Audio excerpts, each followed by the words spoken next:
Adaptation of plants. Wherever you travel on our planet, you will encounter a lot of plants. From the North Pole to the South Pole, from the lowest to the highest places, from the friendliest to the most hostile living environments, plants have learned to survive. How? They have managed to adapt to the conditions in which they live, changing over time their structures, the shape of their organs, their appearance, or their way of life. In the cold areas of the northern part of the planet, where it snows heavily, and where, for most of the year, the weather is cloudy and cold, the trees of the taiga forests have adapted to withstand these conditions. They have a pointed crown to allow the snow to slide down to the ground, and the waxy dark green leaves can absorb more energy from the sun. Also, as an adaptation to the cold, in the mountain meadows, the plants have leaves covered with protective hairs or with wax and short or extended stems at ground level. In winter, deciduous forests lose their leaves and stop growing. This allows them not to lose water and withstand the cold. In places where the wind blows strongly, plants have roots deep into the ground or clump together. A forest withstands a strong wind much better than a single tree.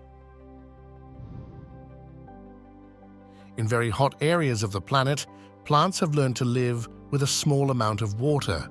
The cactus, also called the desert fountain, is a champion in this regard. Under the waxy covering of the stem, the cactus stores in its cells a large amount of water, which, when needed, can be used by those lost in the desert. The leaves turned into thorns to prevent evaporation of water through transpiration and to defend the plant from thirsty animals.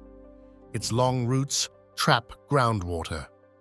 Another adaptation of plants in dry areas is the short life cycle corresponding to the wet period.